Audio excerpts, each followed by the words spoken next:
Hey, JD here. Welcome to the Mead House. You know, over the past several years, we've brought you over 125 episodes of mead making, education, information, and entertainment. More than 80 guests have stopped by the Mead House. Professional mead makers, medal-winning home mead makers, competition organizers, experts on yeast and honey specialists have all visited to share their knowledge. The Mead House is produced for home mead makers and brewers looking for a bit of inspiration and information from the many guests and discussions we have here at the house. You can help support the Mead House by joining the Mead House Keyholder Club on Patreon. Just go to patreon.com and search for the Mead House. There's also a link in the show notes. For as little as $2 a month, you can become a key holder. We've teamed up with some great companies to provide thank you gifts for your support. So get on over to Patreon, join the Mead House Keyholder Club, and get your own set of keys to the Mead House. Hey, you can listen to the Mead House podcast with your favorite player, and be sure to rate us 5 stars on iTunes or your favorite listening venue. The Mead House. Mead making entertainment you just don't want to miss.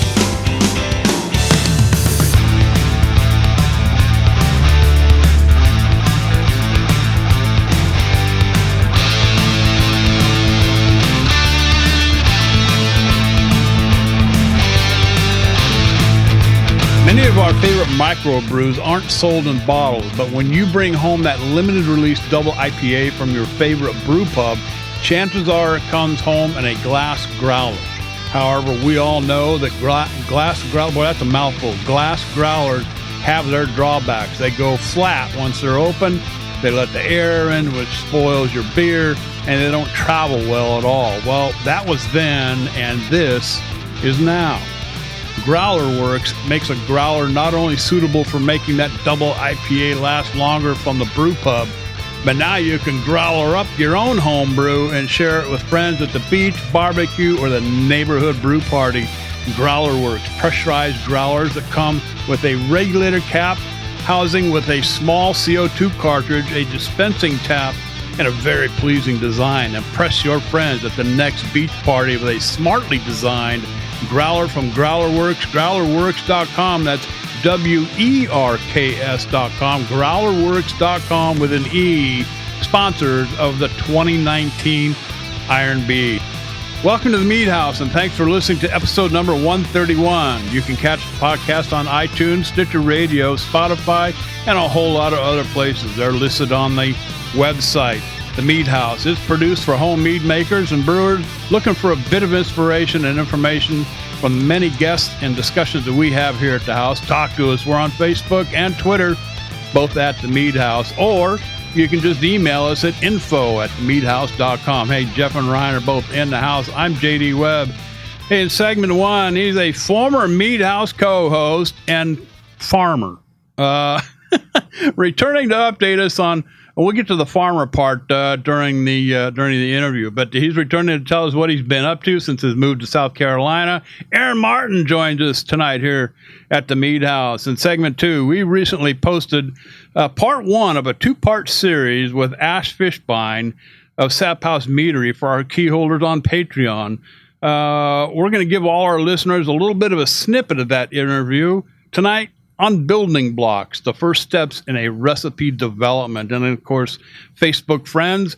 This is where we attempt to answer questions from our Facebook friends with no formal expertise other than what we have experienced in our own brew house. Of course, all that and more here at the Mead House. Thanks to all the Mead House key holders who help keep the Mead House podcast free. You too can become a Mead House key holder and help support the show for as little as $2 a month. We've got some great thank you gifts to send you. So get on over to patreon.com. Just search for the Mead House, or just simply click on the link in the show notes. Hey, what are we drinking tonight, guys? I'm double fisting it. Ryan, I finally got around to that traditional. I sneaked up a couple of sips before we went live here. So I'm a little ahead of the game. It's sweet. I'm taking another sip here.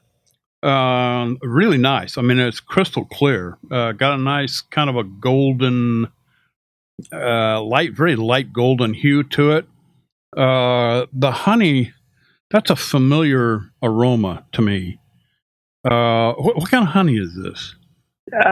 So it was primarily mesquite honey. Mesquite. But then at the very end, not necessarily back sweetening, just the end of fermentation, there was a little proprietary blend of some honeys from our friends at Worker Bee. Man, it's got a very unique aroma, very pleasant though. Very nice. And the taste goes right along with it. Of course, sweet, way up front, right off the bat. It's got kind of a dry finish to it, which I appreciate in a sweet mead. I can't stand that candy mouth that, soda pops traditionally give you.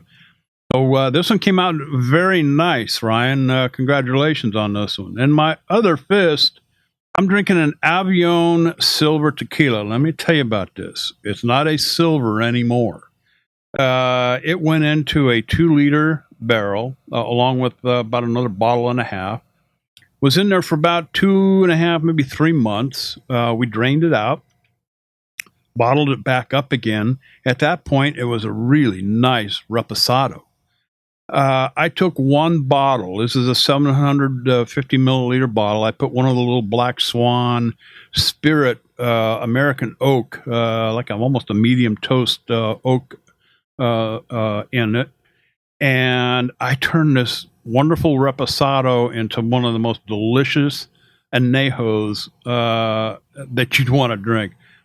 I'm telling you, I swear by these Black Swan Spirit inserts. It's just amazing stuff. I can't wait to put, to do up even to do a traditional and put it in a 750 milliliter bottle, Ryan, and drop one of these spirit bombs in it. I think that would be outstanding. That's what I'm doing here tonight. Jeff, you've always got something interesting in your cup. What is it tonight? So I am, as usual, double fisting it as well, but I'm taking a break this week from co-host roulette. I've got a pro mead in one hand, and I've got one of my own in the other. So you mentioned Ash Fishbein, and I happened to get my my quarterly mead club shipment a few days ago. So I have cracked open a bottle of Wild Bunny, which is cascara and vanilla. Yes. And this is it's complex and interesting and very fun. The cascara is, as I understand it, it's kind of the fruit that comes around the coffee bean. The husk, I think. The husk, the chewy parts. Yeah. Essentially, like any stone fruit would have. There's that the chewy kind of sweet fruit part, and then the bean that we're used to consuming is the seed in the middle. So on the nose, there's some nice honey and vanilla notes, along with kind of it's almost berry-like, but to call it berry-like is wrong. It has a kind of a fruity character that isn't. It's ripe, and it also kind of reminds me in terms of the smell and the flavor of prunes. It has a little bit of a pruny note to it, and it has once it kind of goes over the mid palate, it really reminds me of like our coffee experiments. It has that kind of that light coffee character that we were getting from at least I was getting from making a cold brew coffee mead. Yeah. It has just a slight bitter finish that kind of evens out the semi-sweet nature of it, which I like. All in all, yeah, it's just a really fun glass to sit and just sip and think about and just pick out all the different elements to it. It's really, really nice. My other glass, not nearly as complicated. Over the break, I had a short talk at my local homebrew store about session meads. Awesome. And so while I was, doing that talk, I wanted to have something to bring out. I took a page from our previous guest, Brett. I'm blanking on his last name right now. I got you. Guthrie, thank you. Brett Guthrie. I took a page from Brett Guthrie's playbook there and just made it's a hibiscus and lime session mead. Came in about 4 or 5%. Oh, wow. I threw it basically just a pound of honey. It made it a little traditional with some fake yeast. Set it on my back porch, and it was fermented out within a week. So I added, I think it was about 20 grams of hibiscus. I added about 6 or 7 grams of lime zest along with the juice of like, I think a half of a lime. Kind of let that all melt together, carbonated it up. So it's light, it's refreshing. It has a nice little zing to it. And people were amazed that I had a, yeast pitch to bottle and drinking mead in 9 days at this little, session mead info session that I had. So really kind of pleased with this for as, simple and just light and easy as it is. That sounds good, man. Wow. That's a summertime brew right there, ain't it? Might have to scale this up to a 5-gallon batch. Hey, that's next. Right. Good deal. Hey, Ryan, what did you put in your cup tonight, bud? So last handful of shows, I talked about how I put together a grapefruit braggot. And so the way I did that's a buddy of mine. We whipped this up really quickly. We had a kind of family barbecue and between, helping the kids, play and remote control cars and everything else. We whipped up this quick batch, and it was Pilsen malt. And we fermented it, just with the Pilsen malt. We did a hop stand with some, I think, Azaka hops and some dried grapefruit peel. And then we used the Lithuanian farmhouse yeast from Omega. And then as it hit, high Kreuzen, we step fed in the honey. And then I had also soaked some grapefruit peel in some vodka and created like a tincture. And then just at the end of fermentation, added that tincture in as well. Or it might have been there right before bottling, something like that. But it was at the end or after fermentation. Bottled it up, and man, it is great. It's really light. It's really refreshing, and it's got this bitterness in a really pleasant way. So that there's not the juicy grapefruit coming at you. It's more of that subdued, really, the grapefruit flavor is there, but it's not, not like you squeeze the grapefruit into the glass. It's there, and it's got also the grapefruit peel brought a really pleasant bitterness. And man, it's great. It's got you going back and sipping, for more and more and more. It's really good. Matt Whitey and Adam Weissrum both kind of talked about the bitterness aspect that gets overlooked when you make meads. Yeah. It's like, and this is got that. This has that herbal bitterness just beyond the hop that is really making it work really well, especially on these hot days. Wow, that sounds really good. Yeah. So I had also, it's been, almost 2 months now probably. I flew to South Carolina right after the Iron Bee. I think the Iron Bee was, it was a Saturday and it was like early Monday morning. I think I don't know, Monday. Yeah, I think it was right away that week. Yeah. I flew to South Carolina for some meetings and said, I am in Aaron Martin's neighborhood. I'm gonna go see him. So it drove out and visited our old friend and co-host at his new homestead in the gorgeous Palmetto State, and we got to talking. We sat on his back porch for a while. Looked out. He had this great garden. He's growing some peppers and some berries in there. I walked in. I think he was thawing out some blueberries. He's going to make a blueberry mead, and poured me a handful of meads. We tried. I think a blackberry mead, of his, and we also tried a coffee mead, a really excellent coffee mead. There it is, JD. The coffee mead is back in play. So I wanted to get him, our good friend, back on. It's taken a little while, but he's back on with us now, and just get an update on what he has been up to, what he's been making, because he's been making some great stuff, and how life down in the Palmetto State is treating him. And guys, maybe we can press him, because I think we're all planning on being at the Valkyrie's Horn in September. Yep. And I think if we poke him a little bit, we might get Aaron to also come up and join us for one of the next great meat event on the calendar. That sounds but good. Welcome back, Aaron, and what's in your cup tonight, buddy? Well, thank you guys for the warm welcome, and it's great to be back. Thank you for having me on tonight. So in typical Mead House fashion, I am also double fisting it tonight.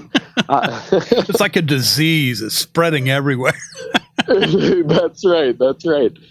So in one hand, I've got a beer. This is from a local brewery here in Anderson, South Carolina. It's called the Carolina Barn House. And it's called, in kind of the same theme of some of you guys' citrusy summer sippers here. This is the same kind of a theme. It's a golden sour ale aged with lemon and lime, and then aged in oak barrels. And it's called Whiskey Sour. It's just nice, light, tart, and refreshing.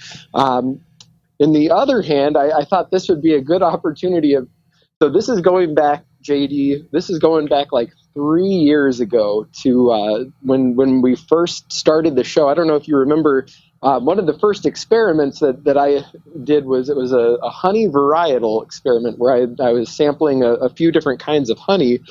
I've got a couple of bottles of this left. Yeah. This is from May 2016. It's a raspberry blossom. Yeah. Wow. Yeah, 3 years old. I thought this would be a good opportunity to bust that open. So,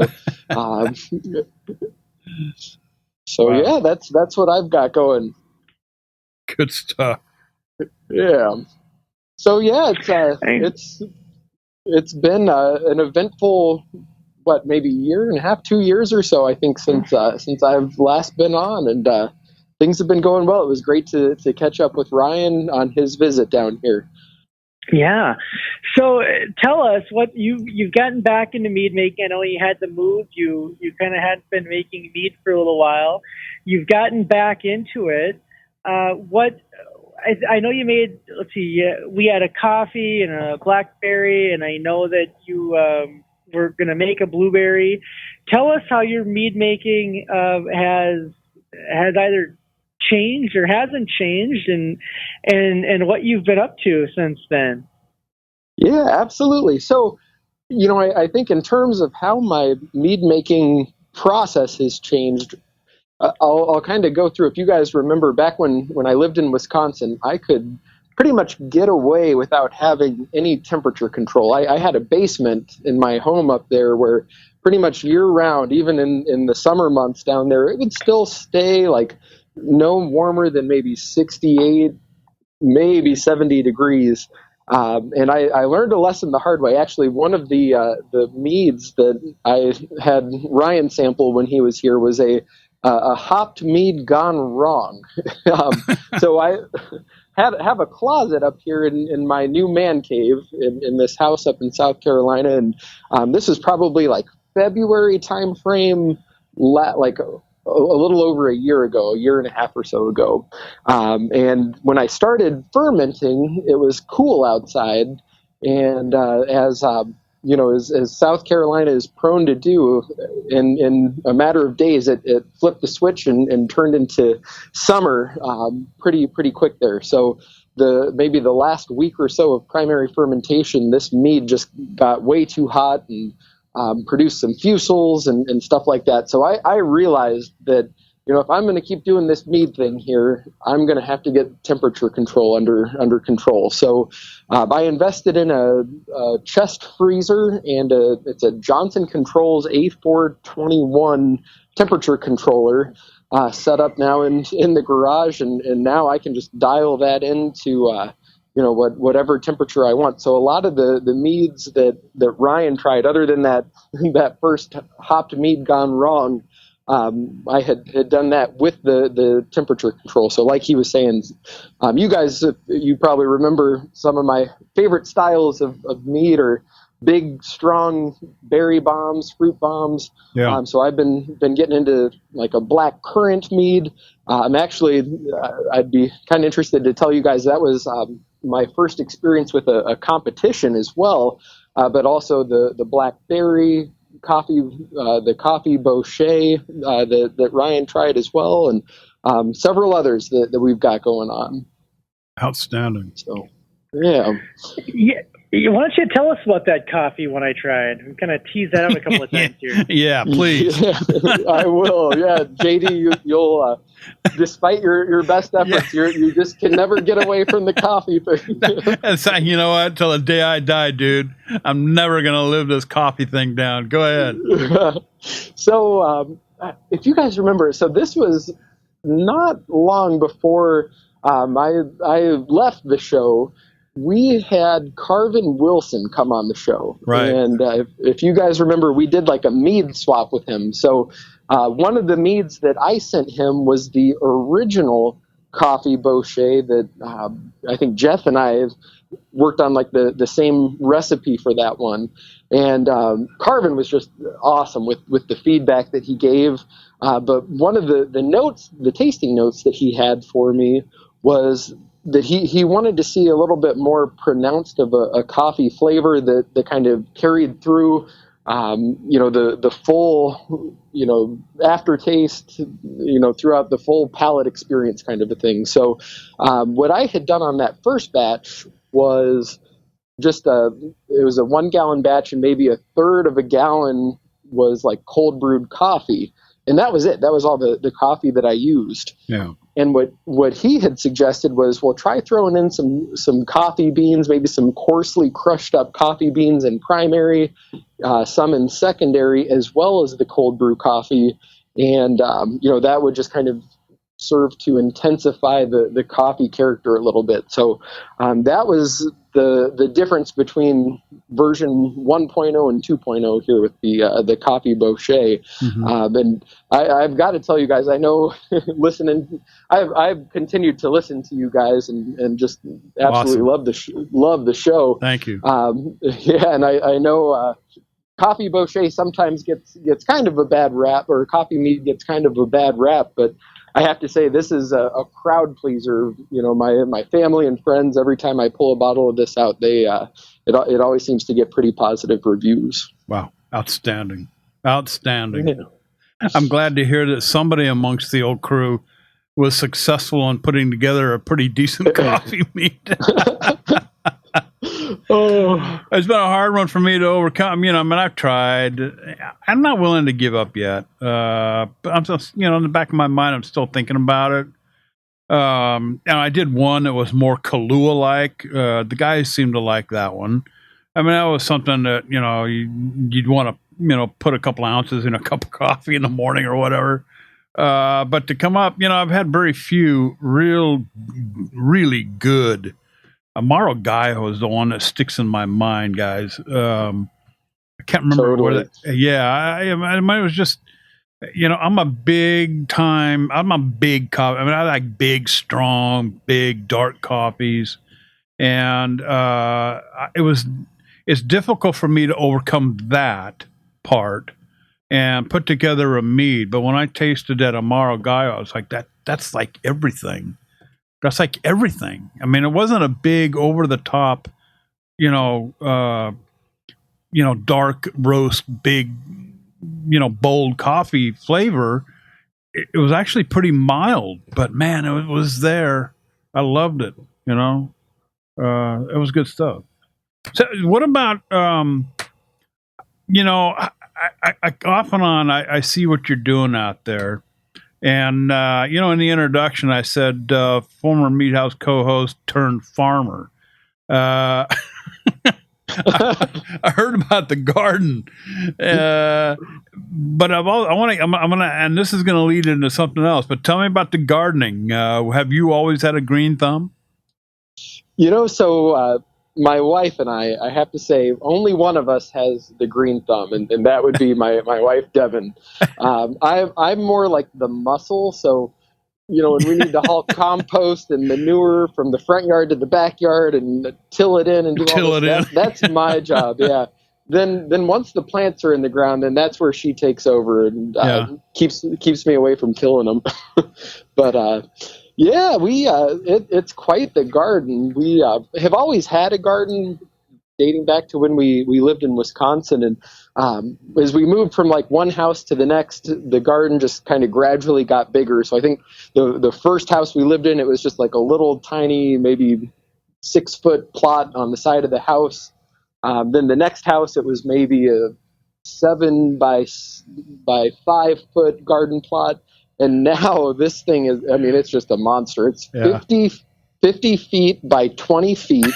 It's a pretty good size. So it definitely keeps us busy. But like you guys said in the intro, we've been growing all kinds of fruits and vegetables. We've got tomatoes, peppers, different herbs, basil, thyme, oregano.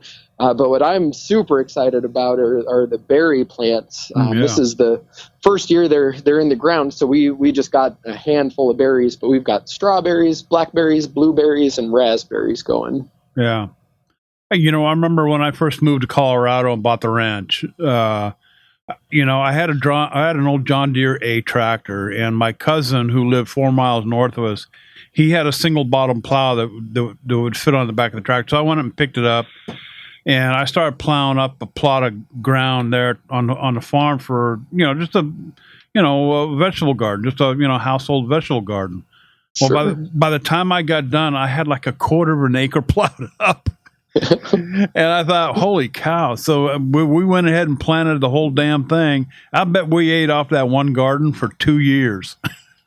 Nice. It was a lot of work too. So I hear you.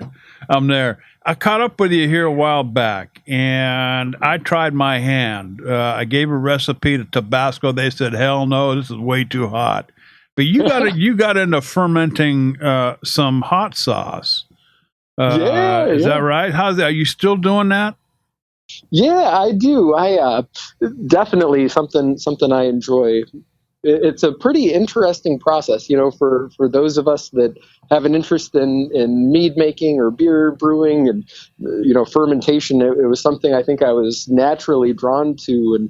And, similar to mead, with the fermented hot sauce, there's a number of hot pepper Facebook groups out there with just a wealth of information. So, I got on there and started poking around, and it's a pretty interesting process where you just basically take hot peppers fresh out of the garden, you chop them up and put them in like a saltwater solution. And what the salt does is it allows like lactobacillus that just naturally grows on the pepper skins. It allows that to kind of feed off of the brew, so to speak, but then it prohibits other nasty bugs or microbes from growing. And what you get is, I would almost describe it as almost like a pickled pepper kind of a flavor. But yeah, it's very nice. Yeah, definitely something I enjoy. I tried that at home here, and now my wife is the pepperhead in the family. I mean, the hotter the better.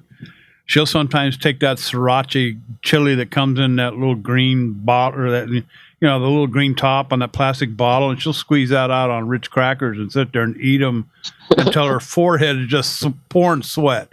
Okay. Nice. Well, I made some of this hot sauce. I mean, we, together we went. I mean, she knows the chilies. Okay.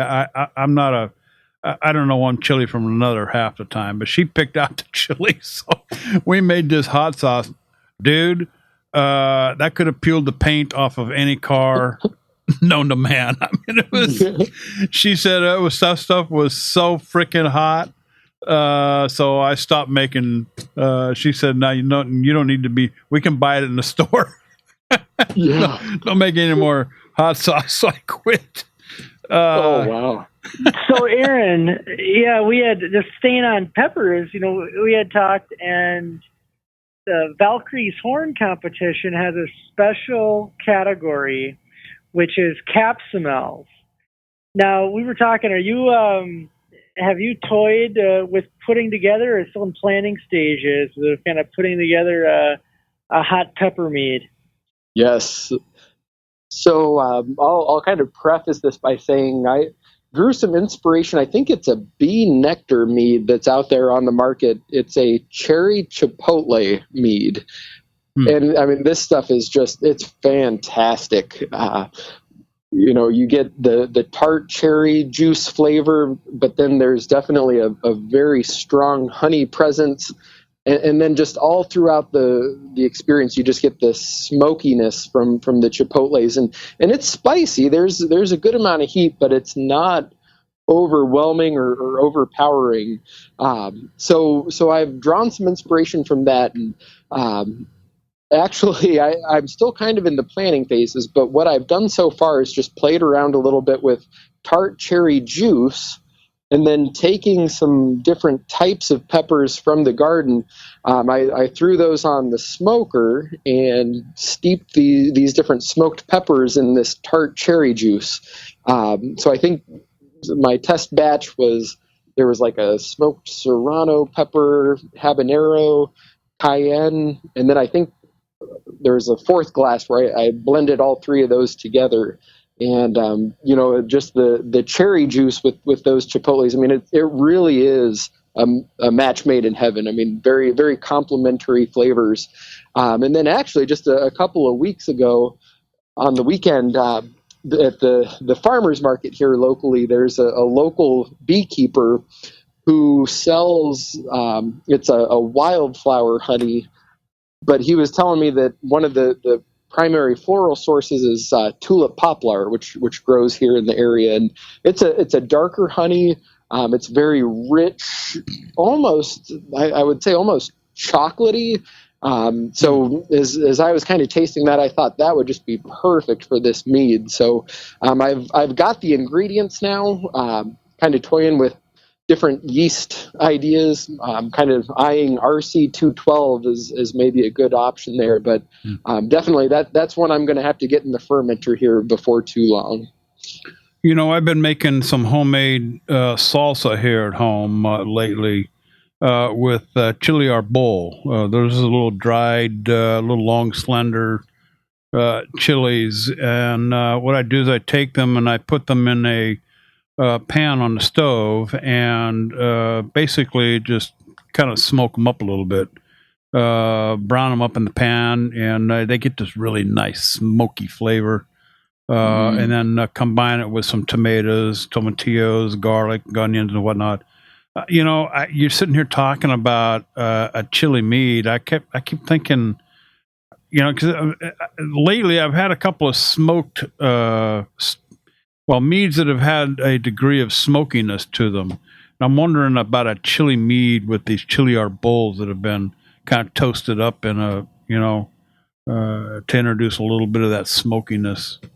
Yeah, I'll tell you, I think you're onto something there. Toasting them up like that can really serve to enhance the flavor.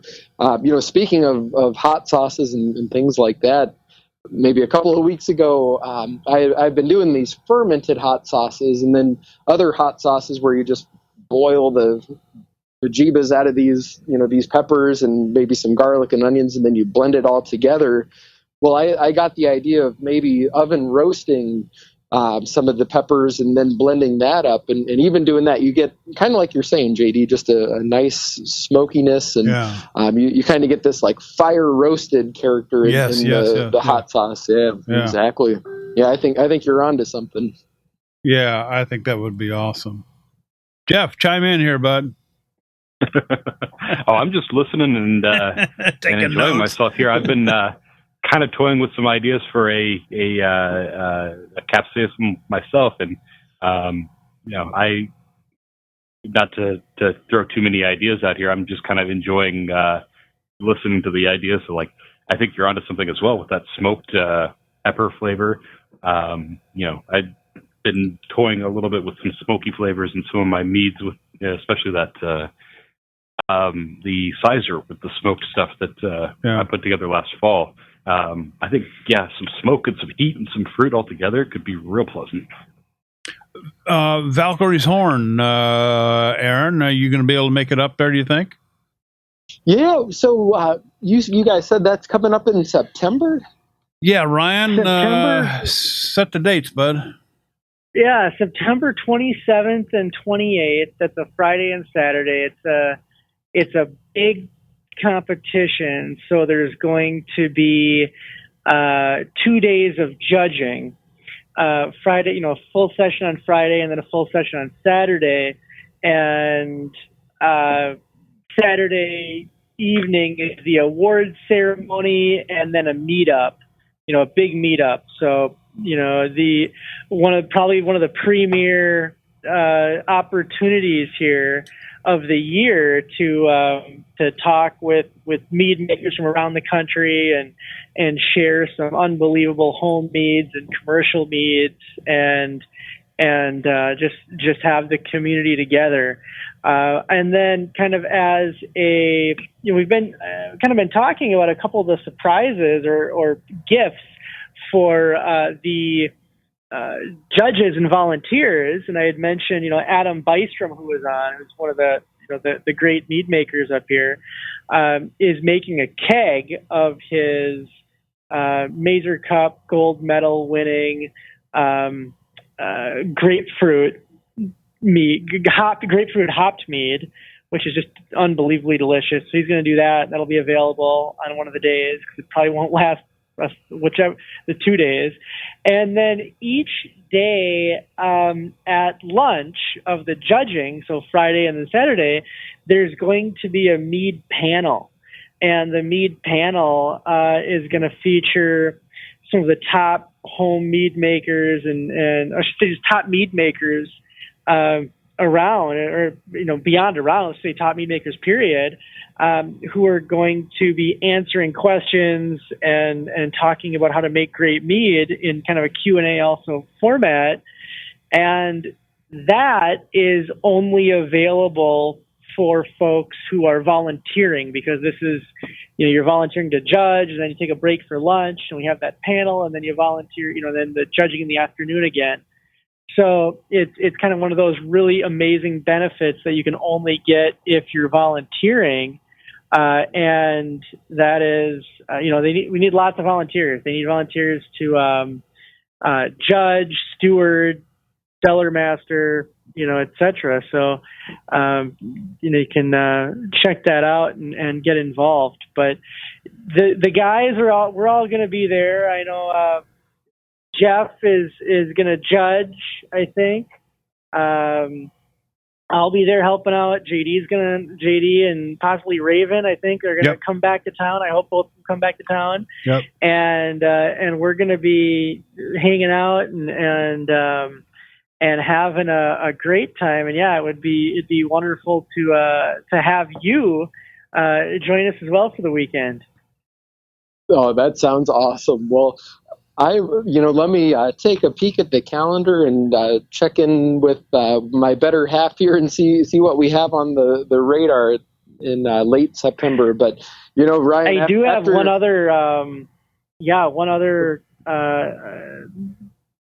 No, I'm sorry. You're going to check your calendar. You're going to try to get up there. I was going to say there's one other thing that might entice you as a gift for the volunteers. There are going to be some kegs of meads that are made by some of the top mead makers around. We've talked about Adams, but Adams not the only guy doing this. There's going to be a few other, guys that you know about that are going to be doing this. And then here's kind of the one of the other really special surprises. Kurt Stock is making a batch of mead that everybody who volunteers is going to get a little take-home bottle of. of a curd stock mead. Oh wow! Wow, that's huge. That's huge. For you guys that have been listening for a while, you may remember Kurt Stock was. He was the guy that got me into mead making in the first place when he taught that mead making course at that newly opened Northern Brewer in Milwaukee back in 2009. So, man, that's like the cherry on top, Ryan. That sounds like a fantastic event, and you guys will all be there. After getting the chance to meet you, Ryan, I am definitely eager to meet the rest of the crew as well. So definitely, I'll see if I can make it up there. I would absolutely love to be there. Great. Well, we'll keep our fingers crossed on that one. Yeah. Well, Aaron, what else do you want to tell us about here as kind of our time winds down? What are you working on, and what's next for you? Yeah, so, I guess one thing I would circle back to, and definitely I want to take an opportunity to give a shout out to my father-in-law. So his name's John Mockus. Speaking of the garden, he of all of us in the family, he probably has the most green thumb of all. Actually, so speaking of the competitions, I had my first experience in a mead competition recently, and it was actually a mead that he and I brewed together. It was a black currant mead, and it was the Domerus Cup down in Savannah, Georgia. Yeah. So pretty close by. And just having gone through that experience, I wasn't able to go and participate the day of, but getting the score sheets and just watching the scores all get posted and watching everyone's reaction online on the Facebook groups and so on and so forth. Competitions they're just such a great way to bring the people in the mead community together. So this competition coming up in September, that definitely sounds like a fun one. And again, we'll see if we can make the trip up there. So for me, other than that, in terms of where I'm going next with the whole mead making hobby. So we were talking about temperature choice or temperature control. One other thing I'm trying to do, and maybe I'd be curious to get you guys' input on this as well.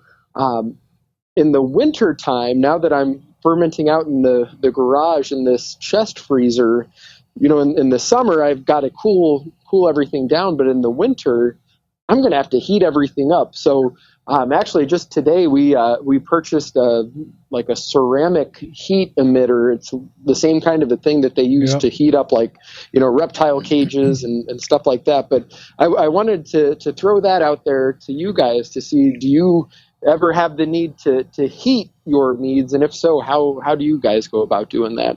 Yes, I do, especially when I'm using some of the omega yeast, like the Kvik and some of the other ones, the Hornadol, that ferment really good at like 98 degrees.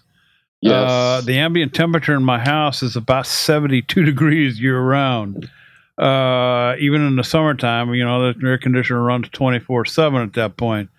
So when I get to that point, of course, I've got the two big 7-gallon stainless steel fermenters.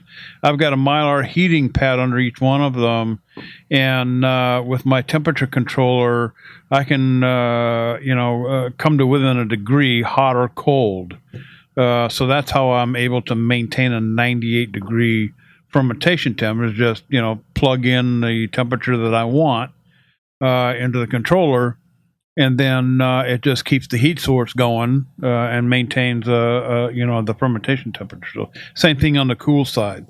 If I wanted to ferment at 60 degrees, with the new system that I have since you've been here, I'm using a water chiller. It's actually a hydroponics.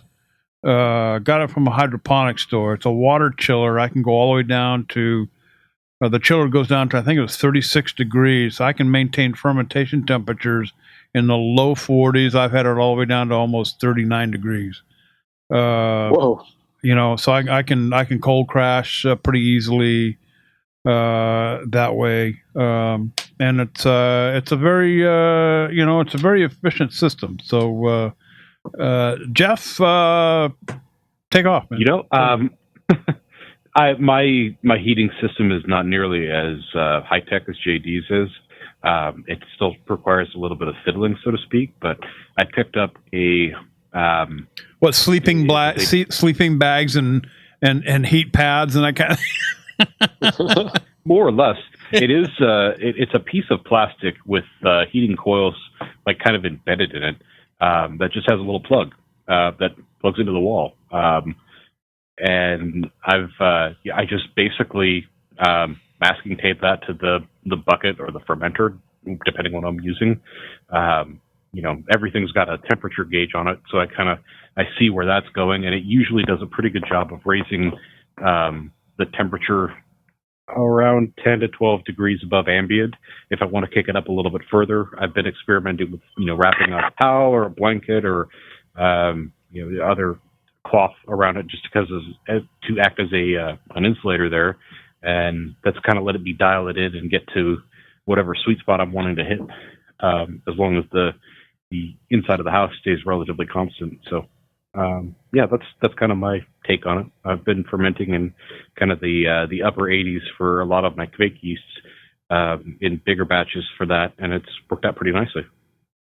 When you're talking about cooler, are you talking about something like a freezer, like a chest freezer or something? Is that what you're talking about, Aaron? Yeah. Yes. Oh, yeah. Okay, I get you. Yeah, exactly. Yeah, I think a ceramic, some kind of ceramic heat source inside the cooler. You're looking to maintain fermentation temps, right? You're not looking for much of anything else. Yeah. Exactly. I'm thinking, in the winter when it's, 40 degrees or less outside, if I can bump it up to 60 or so, low 60s, that would probably get the job done for me. Ryan, what about something like a ceramic light fixture with like a heat lamp or something? Do you think that would work? That's interesting. I haven't considered that. I have in the past before used temperature controls. As like JD was saying, I've ramped the temperature up. I've used heat blanket and a dual temperature control. To probe to keep that at about 100 degrees when I'm fermenting the Kvik. The other thing that I've done a lot of, and I've been a big advocate for in the show, is there are yeast strains that like it in the 50s and probably even lower, and there are yeast strains that like it in the 80s and 90s and 100, and there are yeast strains that like it everywhere in between, and there are yeast strains that don't seem to care about fluctuation. The Voss, the Kvik, doesn't care if one day it's 60 and the next day it's 90, and and the next day it's 70 again. It's still it's a monster. It just doesn't affect the outcome. it stays clean. With huge swings. So I tell people, if you don't want to, if you can't, if you're, for whatever reason, you're not interested in taking that on, just plan your yeast out. I did a version of a steam mead a couple years back, and let's take off of a steam beer. So a steam beer is essentially you use a lager yeast at ale temperatures, and you create a steam beer. It's kind of oversimplification, but that's basically what it is. I've done that. I've taken like lager strains. I used an Oktoberfest strain, and I fermented it at like on the border of ale temperatures, and it turned out really well. I like competition well. And so if if you're ever thinking, geez, it's too cold for me to make mead, or it's too hot for me to make mead, it's only too hot or too cold if you don't have the right yeast. I mean, you could do some great things with some of those like lager, yeast that like it in the lager range. You can do some great things with, if you live in the heat belt, if it's in, when I was down there, it was 90, I think, in late May, Aaron. I mean, it's just pick the right yeast, and you don't have to worry about temperature control quite as much. Great point. Absolutely. Have you played around much with something like a Kavik or something from Omega or some of these yeasts that just absolutely love it in the hot temps? Have you played around with any of those at all, Aaron? I haven't yet. Oh, you got to try it. Oh. Yeah, I've just been hearing so many good things about those. So definitely that's another thing on the to-do list. Yeah, check the Omega Yeast site and look at some of the yeast there. You might be surprised at how they lend themselves very well to mead making.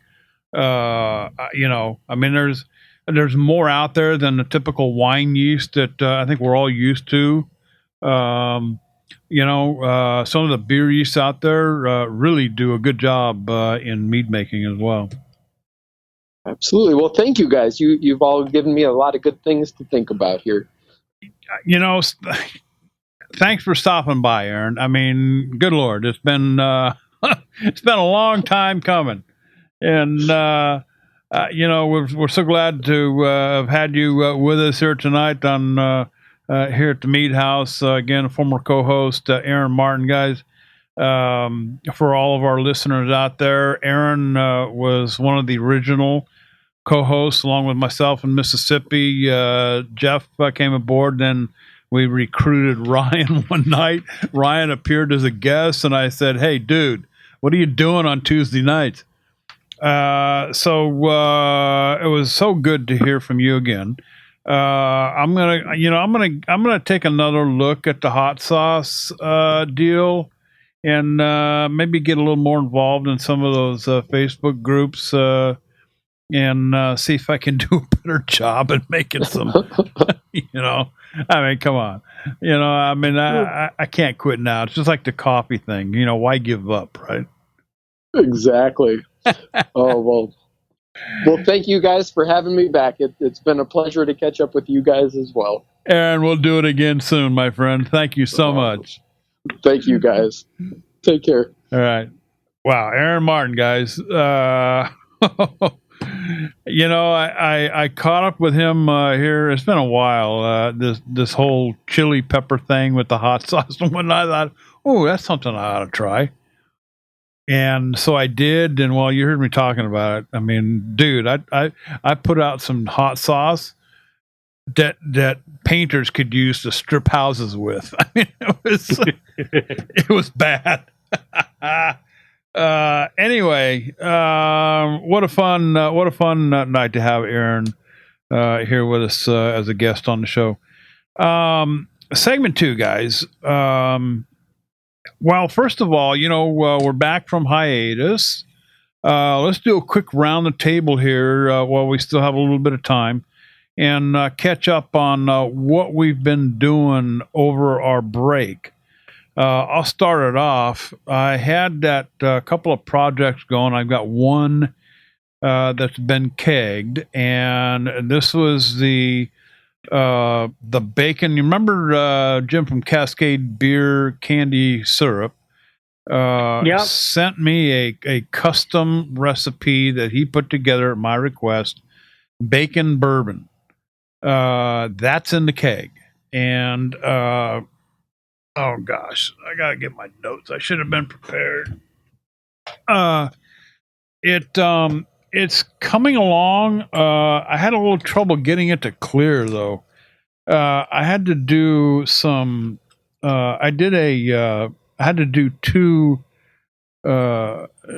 inoculations of gelatin, and it's coming out. It's still kind of cloudy a little bit. But This was basically a braggot recipe that I put together with equal parts honey and I used some LME, some Breeze, just some Pilsen Light, and about a little over 3.5 pounds of honey. It was wildflower honey, and I put 1.5 pounds of this candy sugar in at high Krausen. And I also used some about 10 ounces of American caramel crystal 20 and about 12 ounces of honey malt. I used 3 ounces of Citra on a hop back at 165 degrees for about 30 minutes or so. The hops came through pretty well, but I'm having a hard time finding the bourbon and the bacon. Now it's not carved up yet. I'm going to have to transfer it into another keg and carve it up. I'm hoping that maybe the longer it sits, maybe those flavors will develop a little bit more. And we usually see that in a lot of the meads that we put together as well.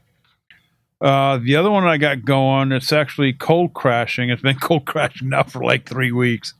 It's sitting at about 40 degrees in the fermenter still. Is a Scotch ale Ryan Braggot. And this was 5 pounds of Pilsen DME, 5 pounds of honey, so it's kind of up there. About a 9% ABV. Use some Crystal 60, a little biscuit, some roasted, just a touch of roasted barley. I used 4 ounces of, now here's the kicker, okay, this is where I'm hoping this really comes through. I used 4 ounces of peated malt. So I'm looking for that Scotch-like flavor, Ryan. And then I had some this and that, so a little bit of Crystal 120 for some flavor, a little bit of Munich. And put that all together, used a Scotch ale, a Yeast Scotch ale, 1728. And it's done fermenting. It came out very well, finished very well. So it's kind of cold crashing around now. I just got to get a keg cleaned up and get it transferred over into a keg. So it's waiting in line right now. So that's what I've been up to over my 2-week break. Jeff, you always got something going on, and I want you to talk about the bees too. So somewhere in your break here, talk about your bees. So I can start with the bees real quick because Sunday I had a panic moment. I woke up to put the dogs out, and I looked over at my hives in the backyard, and I went, "Oh my God, something is wrong." I had this hive stand that I built out of essentially just scrap 2x4s. I had a couple probably 8-foot 2x4s that were already kind of joined at just a basic joint, so there were 2 of them together to make them stronger.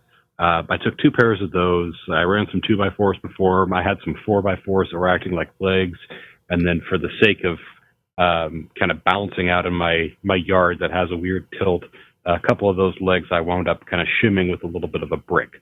I had a half brick or something on one side just to kind of even it out and keep everything nice and balanced. Well, I woke up and I looked out there. My hives were leaning against the fence that I have them against. And the bees were kind of just like buzzing all around in a huge, cloud of confusion and anger, even though it had just finished raining. Yeah. I went out there to look, and my hive stand had literally collapsed. Like the 3-inch deck screws that I had used had ripped out. And I couldn't for the life of me figure out why. It just so happens that I happened to order some, these beetle buster bases, because small hive beetles have been the bane of my existence as a beekeeper since I started. Yeah. And these are fancy new high-tech like bases or landing boards or whatever for the hives that some guy in Australia designed. There's a lot going into it, but I won't go into here because this is not a beekeeping show. But I was already planning on moving the hives onto these new bases. This just kind of made that an emergency, have to do this right now kind of a thing. So I got suited up. I got my smoker started, and oh my God, the majority of my hives are what we refer to as deeps. They're the hive bodies. I want to say they're, I forget the exact measurements because it's been a long time since I've built one myself, but they're around 13, 14 inches top to bottom, and they hold 10 frames of, it's 10 wax, frames, it's honey, it's pollen, it's bee brood, and all of the bees that can possibly fit into there. I had no idea, like, physically how heavy those were going to be. I pulled the first one of those off and holy, it's like a lead weight. And it took me almost an hour to move like these 2 frames with 3 deeps and a couple supers each, in various states of being filled up. The deeps were completely full. And wow. Of course, the bees are angry and they're confused, and the smoke lasts for about 30 seconds before they go back to being angry.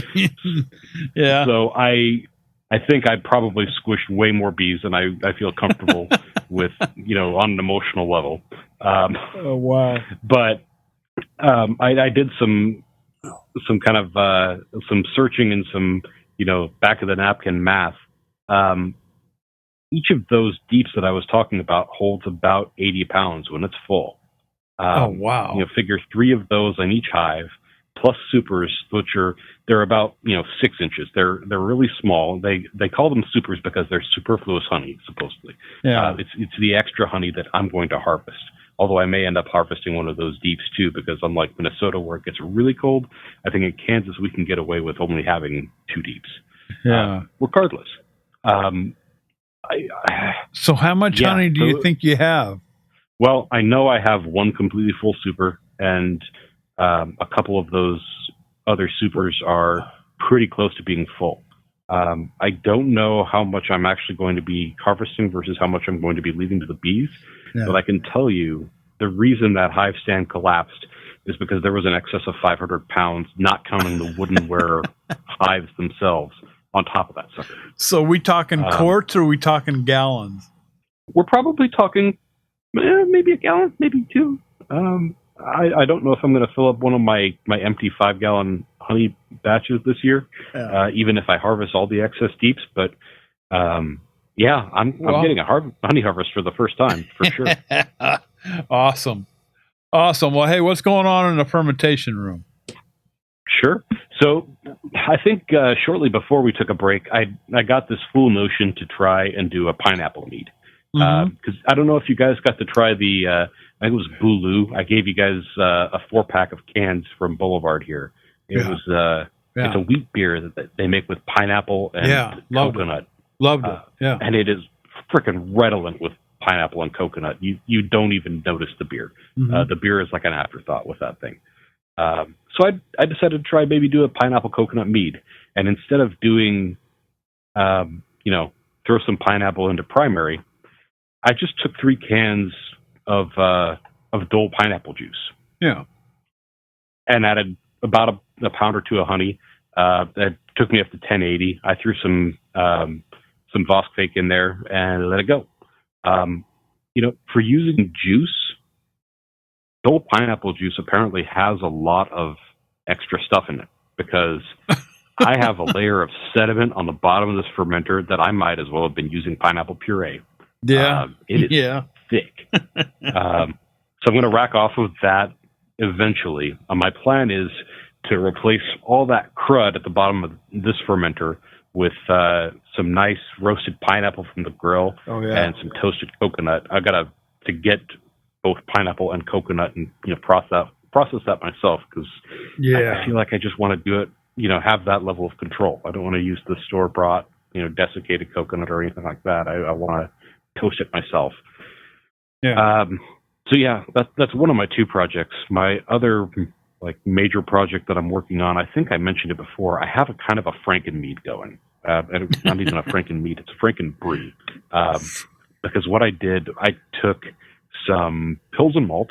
I took the Alexander's, I want to say it was a Pinot Noir concentrate. And I took some honey. I put them all together.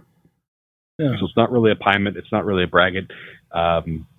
You might have created a whole new category. Yeah. Well, Franken brew. It's kind of a takeoff of those rosé beers that have been kind of going around. Yeah. It's got some winey character. It's got some beer character. You kind of notice the honey on the aftertaste, especially. Mm-hmm. I used the last of my basswood, and then some like local wildflower clover stuff to bump up the gravity. And it has kind of like a ripe peach flavor. It's not really red. It's kind of pinkish, not really. So I think I'm going to add a little bit of hibiscus there before I start doing any kind of dry hopping. Mm-hmm.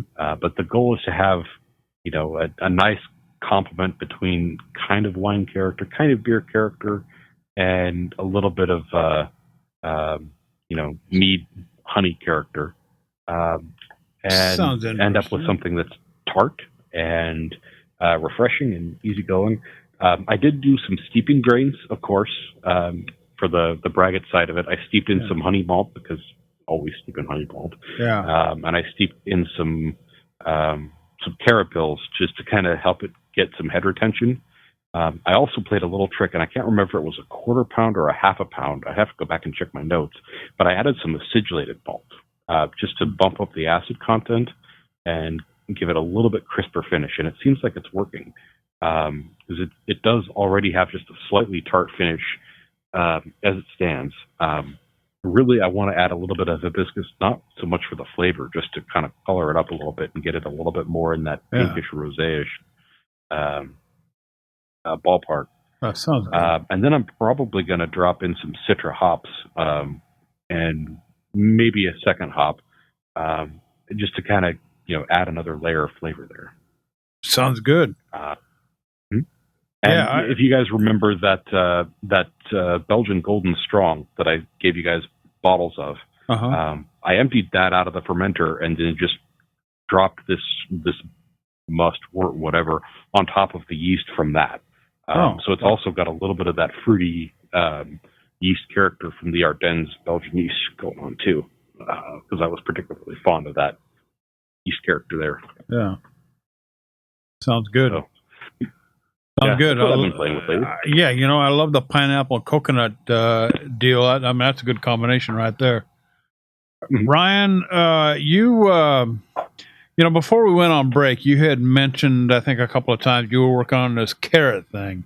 I got to mention this because during the interview that I did with Ash, that our Patreon listeners can listen to, if you're a key holder, I can't remember if it was in this one or part 2, but he mentioned the fact, he said, because I told him about you doing a carrot, because he was talking about using carrots in the mead.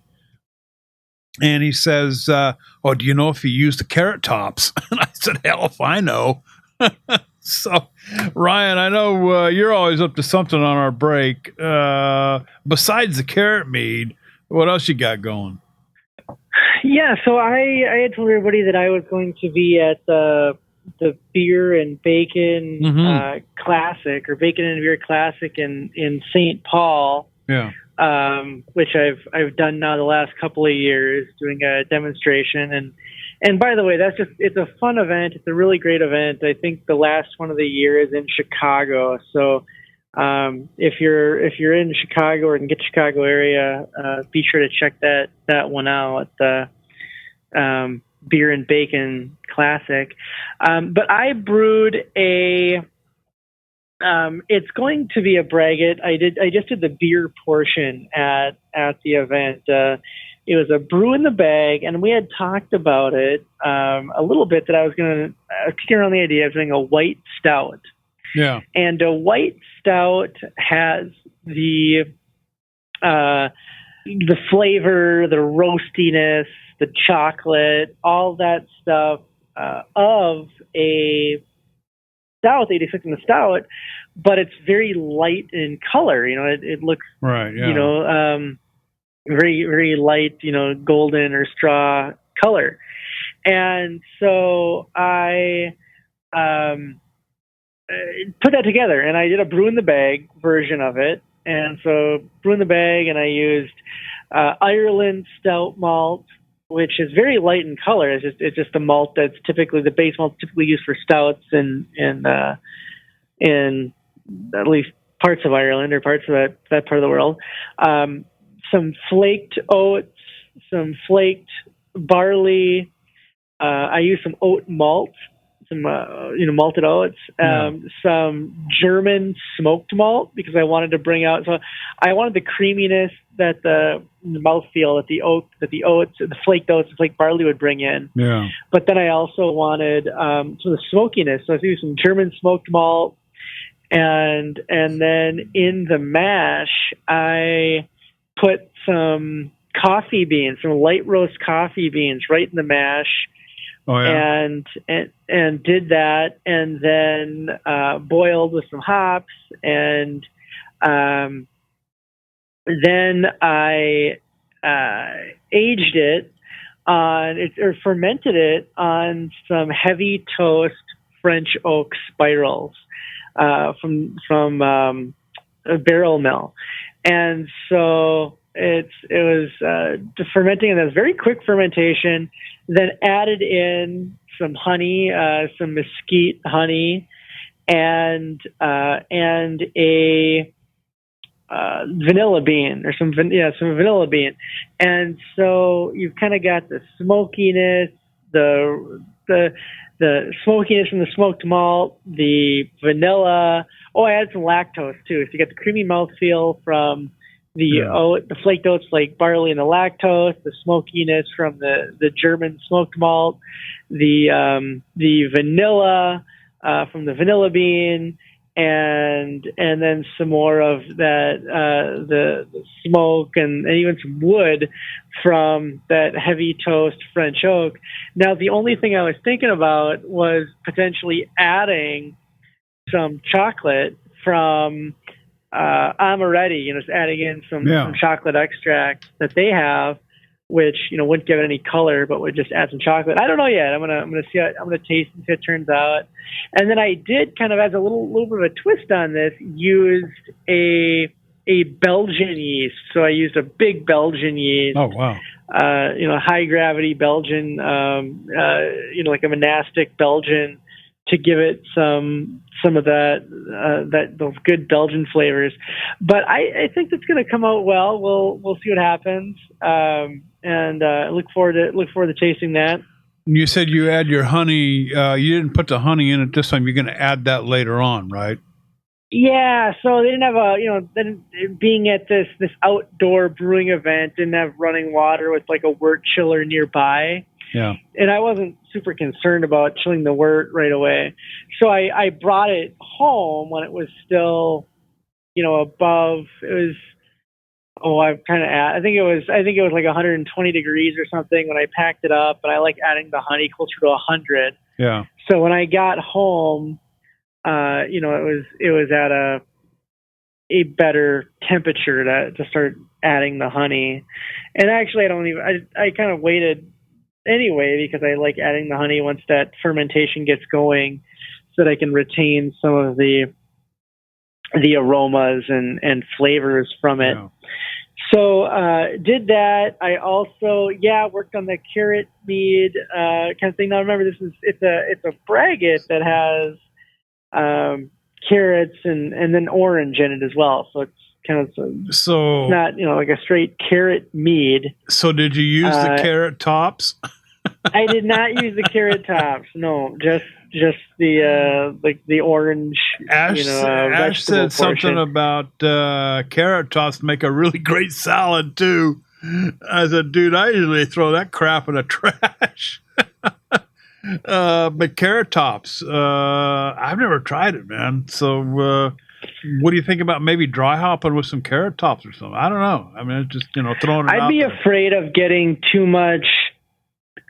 I shouldn't say be afraid. I'd be very quick about it and be like all over it. Yeah. Just because I'd be nervous about drawing the vegetal character qualities into it that you're not looking for. Yeah. So But no, I had no idea that the carrot tops, the carrot greens, I guess a better way to say it, are edible. An integral part of that flavor. Yeah, I didn't either. Not at all. No, he, I mean, apparently carrot top salad is quite the thing as well. I mean, he said you actually get more of a carrot flavor out of the carrot greens than you do the actual carrot. So I haven't chewed on any carrot greens at all, so I couldn't tell you. But it's certainly worth exploring, and I may dig in a little deeper on that next time I talk to Ash. But is that all you had going over the break? Yeah, so I had an orange mead going, so just a straight orange mead, and then I had this braggot going, this carrot braggot, and then I was going to combine blend, so I have some orange mead and then some of this orange carrot braggot. And I got 3 gallons of just the straight orange mead sitting in a carboy. Now it needs to clear, and I think I put that on a soft maple spiral, or if I'm not mistaken. And then the braggot is, I blended that together, and that needs to clear a little bit more, and then I'll bottle it.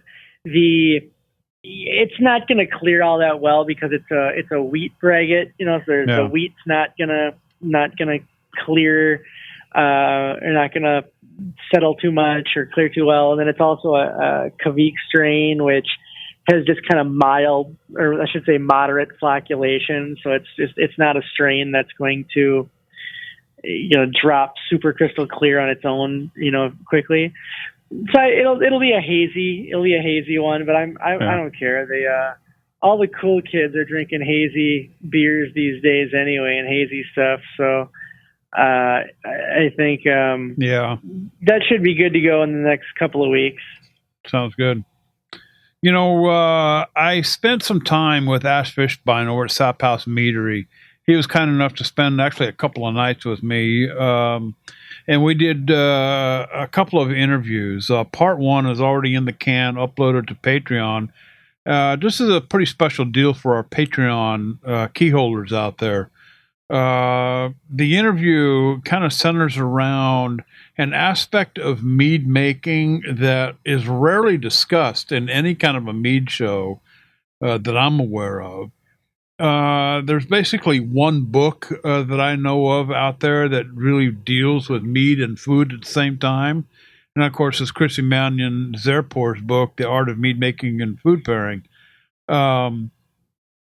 So the bulk of that first part 1, we talked about his infamous Mirepoix mead. I learned quite a bit from that because we took kind of a deeper dive into culinary aspects of mead, which is, like I say, rarely discussed, rarely talked about amongst mead makers.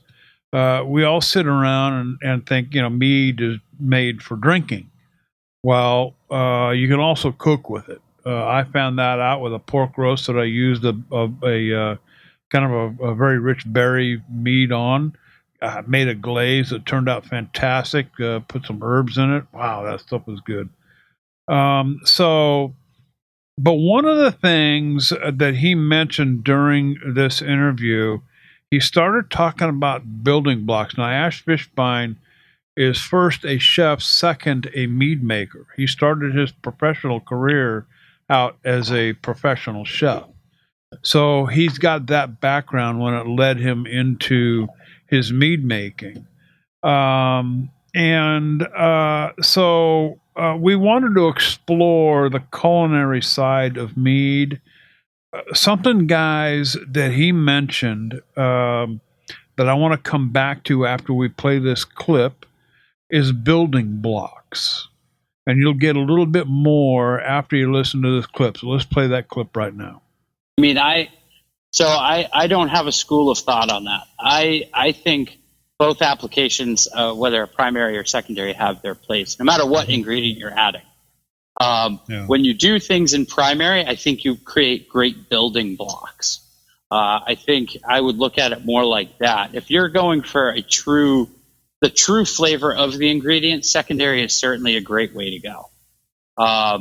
You're definitely going to catch the hearts and minds of most that taste it and say, "Oh yeah, the schnozberry tastes like schnozberry," But when you add it to primary and you ferment it, a lot of things happen. A lot of things changes. You have different esters, and you might have phenolics, and you might have these components that the yeast metabolize into other things, and that just kind of create a building block.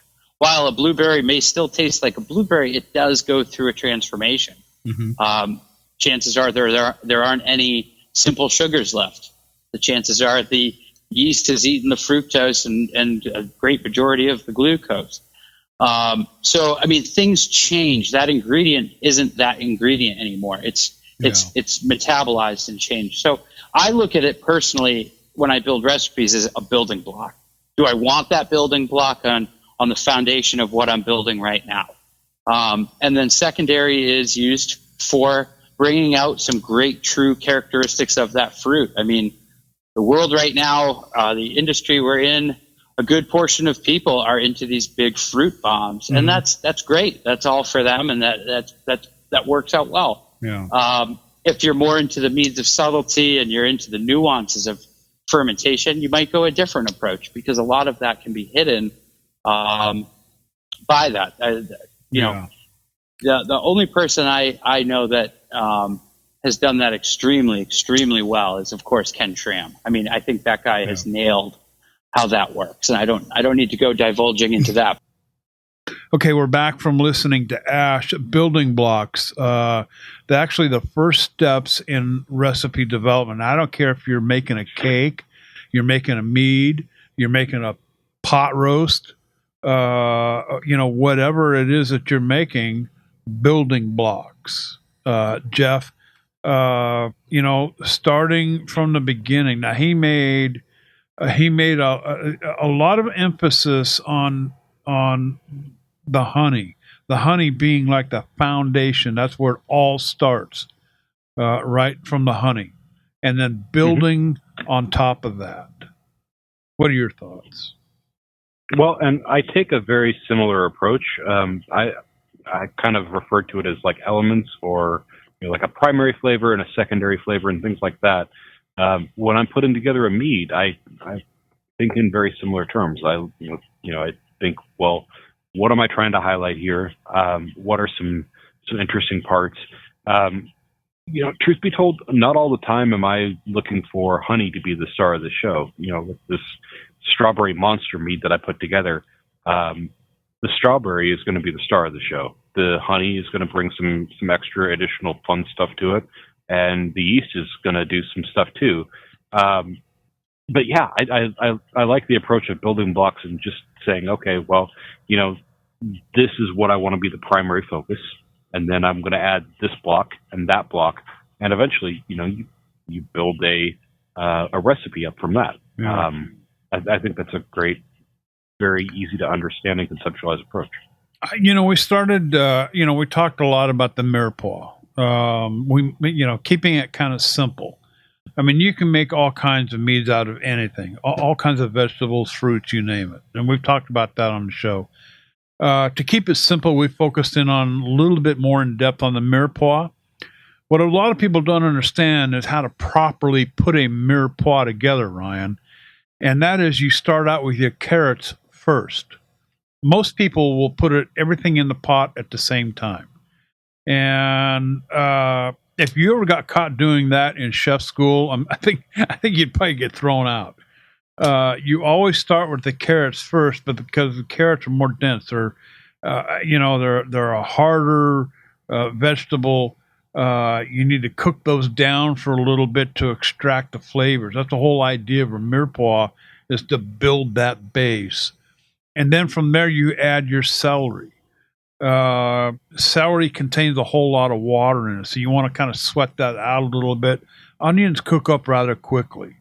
That would be the last thing to go in. And then finally, to avoid burning and getting that bitterness out of the garlic. You throw your garlic in for a couple of minutes before you start adding the rest of your components. Now, to that, you can go further, herbs and spices. Give me your thoughts on a building block on that principle, putting a recipe together. I don't know why you called me out when you said, a lot of people don't know how to put together a good beer pot, Brian. Yeah. Well, not building a good beer pot. I mean, talking about in Italy, and I make a damn good one. Yeah. I'm sorry. Using let me rephrase this. Let me stop right there. Let me kind of cut back here a little bit. Talking about using some unusual ingredients sometimes. Sometimes we don't know where that ingredient fits in, where to put that ingredient. Okay, does building blocks, does sitting down and just kind of scoping this thing out, does that help you at all when you're working with ingredients that maybe you've never worked with before? What are your thoughts on building a mead recipe using a building block type philosophy? My philosophy, I've got twofold. Now I make a lot of stuff. I don't have a ton of time, and I need to be in some ways somewhat systematic about what I'm doing. Now I do a lot of experimenting. I do a lot of trials, but there's got to be some system or process in place to how I'm doing it. Now, where I'm at right now, which allows me to do the most experimenting and get a lot of trials done and a lot of things in a consistent way, is that I do almost everything. Not everything, but almost everything in secondary. So my building block for a lot of meads is a really good traditional. I do a really good traditional, and then after that, that's when I start adding in the different flavors. Now, something I haven't worked with in the past, a lot of times a tincture is a great way to go, or a tea. You make a tincture out of it or a tea out of it, and you can add that to your good traditional, and you can see how it's going to play and what quantities you need and some things like that. Now, when I'm doing my braggots, my building block has traditionally been Pilsen malt. Now, I say traditionally because that's still what most of the Ryan braggots I make are with Pilsen as the building block.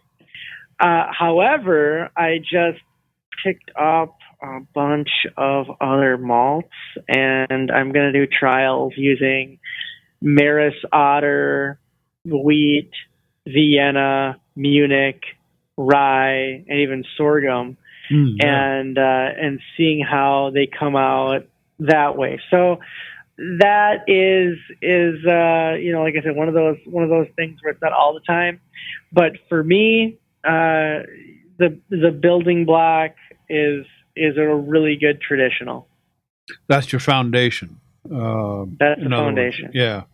Yeah, and you build on top of that. I mean, that's a lot of people do it that way. I mean, we had talked about also during that interview session was, the fact, when do you put things in fermentation? Do you put them in secondary? Ash talked about doing both. He likes to start out in fermentation.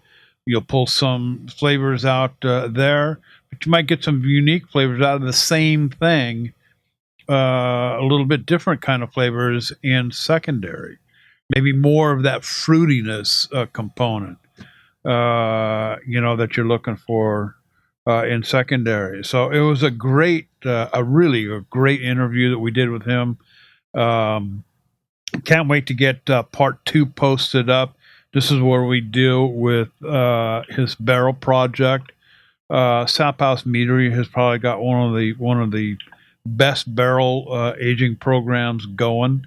He's put a lot of time, a lot of effort, and a lot of research into it.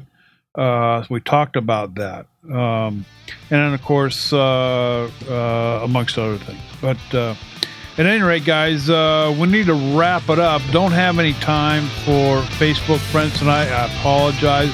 Ran them a little bit long in segment 1. A lot of fun to have Aaron Martin back.